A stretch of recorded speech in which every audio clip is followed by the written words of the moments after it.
Routine muna tayo sa bahay. Dito muna tayo sa bahay. Sisiyo sa akin na nilip ang gawain sa bahay. Nung ako'y bata pa. Yun lang talagang buhay. Kailangan natin magpatuloy. Kabila ng mga pagsubok.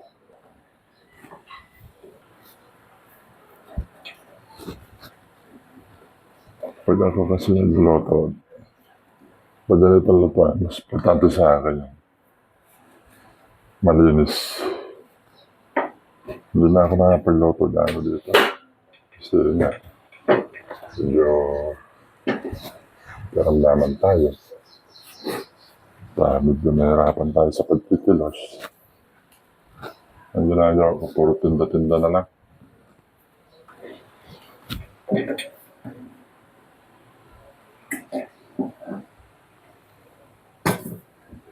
Ano na lang. Nahanap talaga.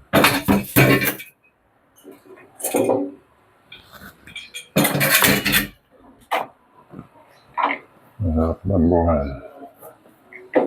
Alam pa natin pahirapan. At mahirap. Laban tayo. Para makatawid araw-araw.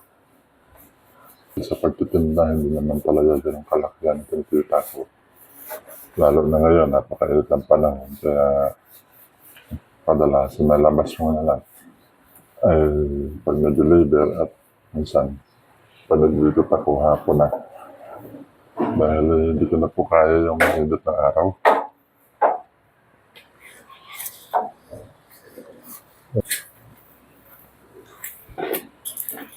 Para lang tuloy ang buhay.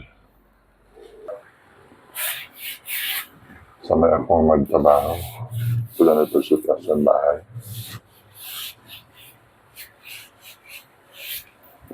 Sila na itong trabaho. Bata pa lang ako, ranas ko ang pakisama.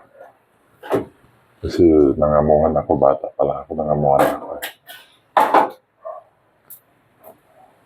Trabaho, nangamungan ako na walang sahod para may pagkain lang ang katawid sa araw.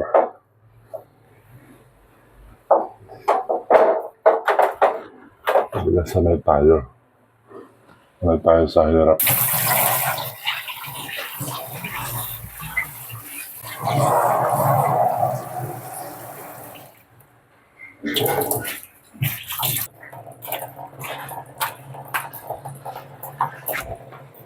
Nakakita ng lulas.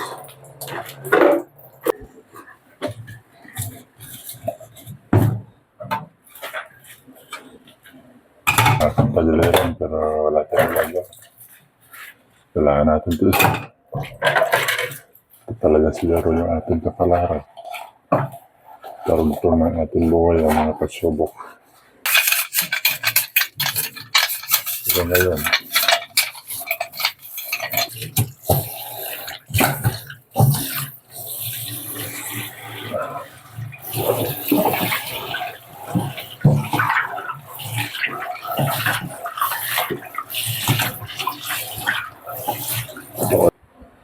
Nakagawa na ako ng isang bagay. Maaring hindi man ganun kalaki aking magagawang contribution sa ganitong gawa. Pero sinisigurado ko na ginawa ko ito mula sa aking puso.